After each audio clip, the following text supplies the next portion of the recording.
Hello and welcome to Uniting the Kingdom. It's a group of patriots that have gathered together at the heart of London, Sadiq Khan's London. We're gathered here to actually make a stand, to make our voices heard. So I want to hear why people have travelled from all over the country, it has to be said, all four constituent parts of our country, to hear what speakers have got to say. Why are they so eager to gather together and show a united stand against what's happening to our country? And what is it that's changed about your country in your lifetime? You don't look that old. It's for my kids' future on. I'm coming here for the rest of my generation. So there are people that have come from all over the country. I really like it. You've got like children here, so I'm coming with my dad. He's travelled down from Norfolk. And it was nice to see people, adults with their children, and you've got your granddad. It's nice seeing the whole various ages, you know what I mean? And what do you think about people then trying to smear events like these and saying they're just racist, it's full of a bunch of racists? I'm looking forward to see what the Daily Mail have to write and all the other mainstream media, and I've seen no aggravation. Nothing, mate. They won't write nothing. Don't suit the agenda. No, I'm looking forward to it, because they've got to find the fault somewhere. They will find something, they will. What has brought you out today? British values mostly. What do you think is happening to British values in this country today? Political correctness is destroying us. No, it's destroying the whole world, and especially Western civilization, you know? The things our ancestors fought for, we've been conditioned to disregard it. We have to stand up for our ancestral values. What do you say to the people that say, well, events like these are just full of racists and swivel-eyed bigots? I'm black. Our ancestors fought for this. We didn't just appear and claim what we're looking at. Churchill, Chester Nimitz, General Patton, they fought for this. They fought for us so that we don't have to live in a world where somebody will come and tell us what to do. And our churches stand for our freedom and our moral laws. We believe in that. And we need to also stand for that so that our children will carry on. Yeah. If we allow somebody to lie about racism and disregard real racism, if we allow somebody to lie about rights and disregard the people that are really looking for rights, it's wrong. Everything the woke and the liberal mob stand for is anti-British. And I was part of Brexit, I'm part of this one, and I stand by Tommy Robinson. There's no racism here. It's just we, the people, are standing up for our ancestral values. There's no racism. Where have you come from today? I've come from Stoke-on-Trent today. Yeah, we took a train, the 6:49 train to Wow, here. commitment. Yes. We were supposed to go on the first one, but me and my friend were on holiday. Yeah. So They're saying this one's much bigger than the first one. Yeah. What is it that brought you out to get? You know, you got up really early this morning. You got here. What is it that made you want to be here? Well, I just feel like I came to this country like 22 years ago legally. Yeah. and I've been working since the day one I stepped in this country. I just feel like I owe so much to this country, and I've got to do something. And I've got so many British friends who I feel they've been forgotten by the establishment, and they've been looking after just a small group of people, but not the British people first. And I am an immigrant, but like I said, I came here legally, contributing to the economy and not causing any trouble. And you integrated. And I feel it's so unfair to me that there are some people coming in here and they're getting everything free. I couldn't get anything free, and I had to work hard to get a house, to live a life in here. And like I said, I've got so many British friends who I feel like they've been left out. What do you say to those who say that everyone here today, including everyone on that stage, is just a racist, and that actually this is a gathering of racists? I think the word racist is becoming meaningless now. People just use it, a race card, for nothing really. There's nothing racist about looking after your own people first, your own the British people first, looking after your own country first before anyone else. I don't see anything racist with it.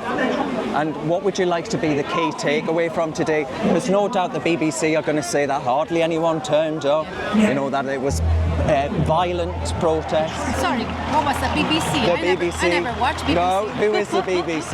Never watched BBC. Defund the BBC. Yeah, I'm gonna cancel my BBC actually when I move in my new house. Yeah, and I feel like people are waking up now, and I wish there's more and more and more. We've got to do this more often. You know, we have to do something for the country. Yeah. I couldn't agree more. Where have you come from today? Wakefield today. Wakefield? Yes, I have, yeah. And there's a load of people from all four parts of the United Kingdom out today. What's brought you out? I feel that we're losing our country's identity. Yeah. And I think it's very important to take a stand right now before it's too late. Labour got back in Wakefield. I know. How do you feel about that? Not happy at all. No. Do you think Labour are going to make the country worse? Yes. In what way? I'm not so sure how they'll do it directly, but they have very sneaky ways of doing this. For example, I've heard, I don't know whether it's true, that they're trying to join us to the EU immigration policy again. Look, we're an island state and we're full. It's as simple as that. Back in the day, sustained immigration, fair enough. Yeah, we all benefited from that in a way. But what's been going on since then is an exodus of biblical portions, you know. It's mass immigration, it isn't working.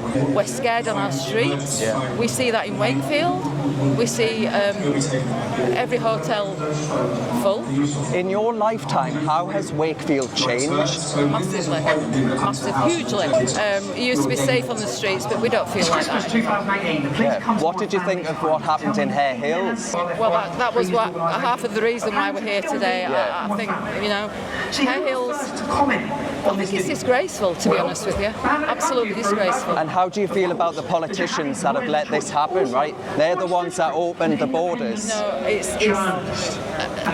absolutely disgusting, right from Tony Blair down. You know, the Conservative Party, you know, they promised us that they were going to do all sorts of things, and they haven't, and they could have done. And I think there's an element of fear there because they don't stand up to the, you know, the institutions and whatnot. You know, somebody's got to.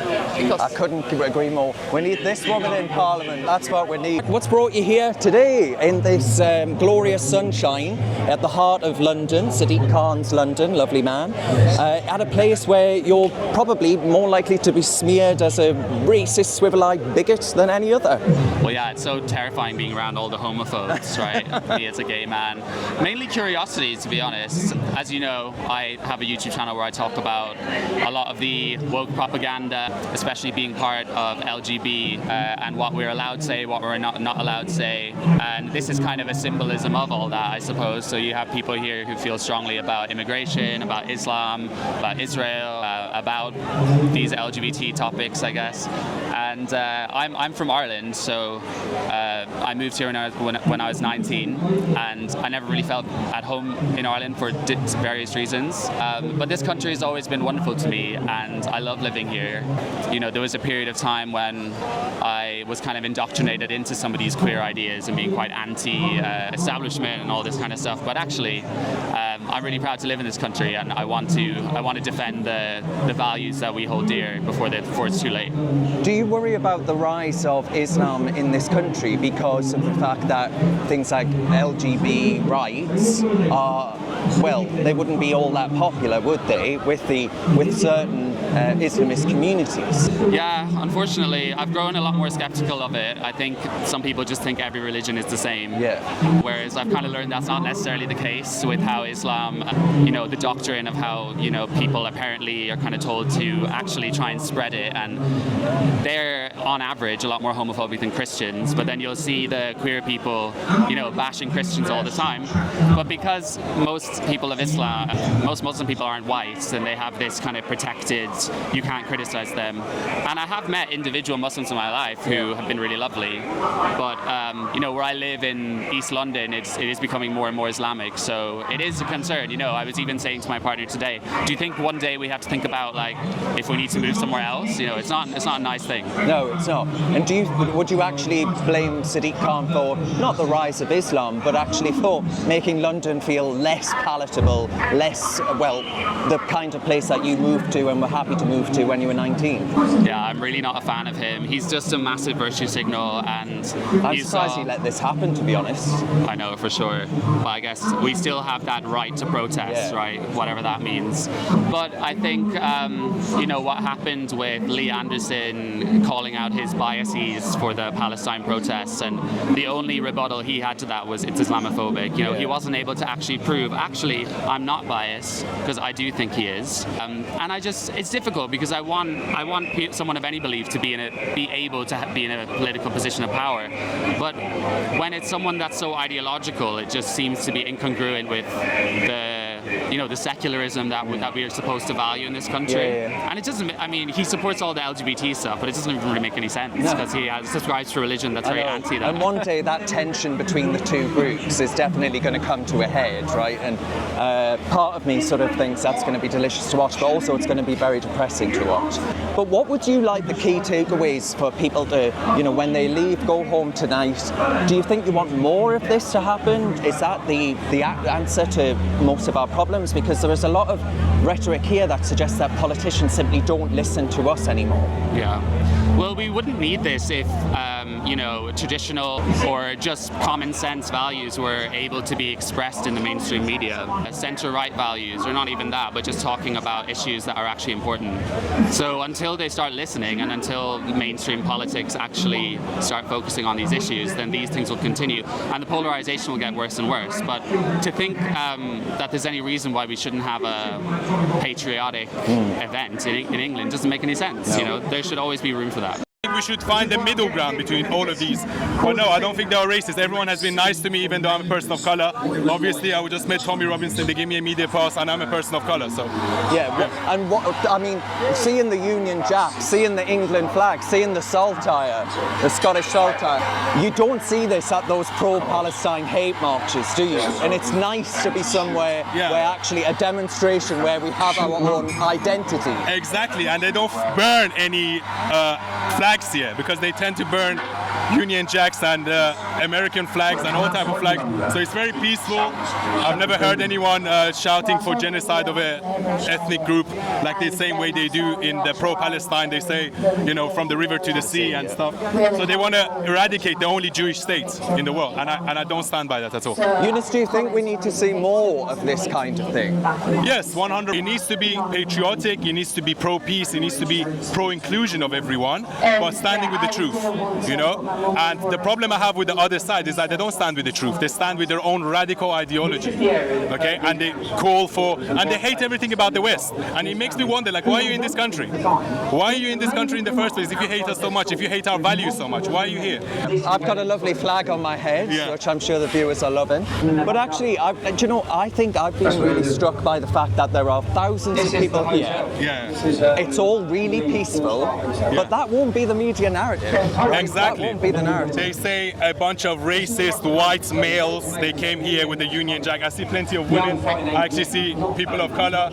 But at the end of the day, they're standing for what they believe in, and it's very peaceful. I haven't seen any, neo-Nazis or anything like they try to claim, or how the St. George's flag is racist. I don't believe that at all. Even though I feel like the Union Jack is the best flag. It is. Yeah. I agree. It's got to be over 10,000 people here. It's 10,000 tolerant, accepting people who are not racist, who don't hate, who are not xenophobic. We welcome anyone, everyone. We're a welcoming, tolerant society. If you like British values, you like what we do here, you're welcome. That's the point. But if you don't, then any society, that's going to be a problem. It's the governments of the last 20 years that have got us to this point. That's how I feel. Thousands of people here today. It's a beautiful day. The sun is shining for us all. But the media narrative will be, thousands of bigots turn out for Tommy Robinson. But actually, it's about more than Tommy, right? This goes beyond Tommy. This is about our country and actually getting back to who we were. Exactly. And, other countries don't have a problem protecting their cultures. Japan. Yeah. Look at Japan. They're very welcoming, but they protect their culture. And there's women, there's children here. It's not 10,000 football thugs who hate anybody that's not white. You know, it's ludicrous. It absolutely is. Everyone here is, there's no trouble. There's loads of police on the outskirts, but as on the 1st of June on the other rally, there was no problem. But the police haven't had bother like they do for all those other hate They've marches, got an easy do day, they? to be honest. Absolutely. They really have, because no one's here for problems. Do you think that people here feel maligned? Sort of, you know, they've got a bad reputation by a media outlet that smears them, namely the BBC. Well, yeah, the BBC, Channel 4, ITV, Channel 4, to be honest, most all of my them. favourites. When we was walking on the rally down here, like you've got the helicopter and you're thinking, who's that? What are they going to say? Well, you know what they're going to say. Like, here goes the far right. Far right. I mean, it's racist. It's become boring, to be honest. Oh, I know. It's diluted the word. But you know what? It's nice to be at something like this and actually see our own flag instead of a Palestinian flag or whatever else. Exactly that, and then it's like, even like the police around here, it's like, surely what's happened lately, even the police must be like, hang on a minute, it's the truth, the police officers, they're told what to do and how to act and behave, and surely them police officers must think, hang on a minute.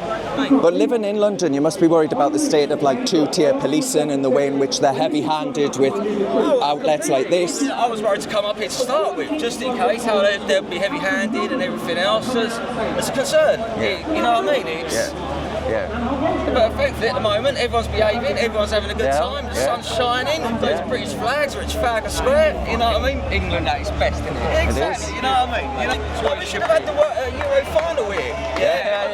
Absolutely. They was fine shutting the streets down for the fucking Palestinian march, mate. It's a load of bollocks, mate. We embrace our own culture. We had that. We're racist for loving our own country, mate. It's a load of bollocks. We had the screens here years and years ago for the football, a few years ago. Now it's a stick on. They fucking took over, mate. It's not good, and especially This is what England is, right here. what I've seen. Well, thank you. Nigel Farage, you're brave people. Like, look what happens. They can throw milkshakes at you if you like. If someone recognises your voice, one of them extreme, you know what I mean? Anything happens to you, you're a brave man, and I respect. Thank you. You've got to have independent journalism. I mean, that lad in Kent, the soldier that was stabbed the other day. Yeah, and there's nothing in the media. But as soon as the geezer at the Manchester airport, who broke the fucking police bird's nose, punched her up. It's all about this terrorist attack. We're all because it's a racial thing, But when it's a soldier getting stabbed, there ain't no media coverage of that, mate. It's the agenda, mate. It don't suit the agenda. It's a fucking load of bollocks, mate. Anderson was brilliant. He was like, he deserves a medal, the police officer. He did. Tells it how it is, and that's how us thousands of it, you think exactly the same. The Anderson's like, he deserves a medal. Straight up. What, mate? If we had him up front in the Euros, mate, we'd fucking go all the way. Oh, you must see that, yeah. All right. Right, lads, I'm going to let you drink your Stella and leave you alone. An absolute pleasure to meet you. Thank you very much, mate.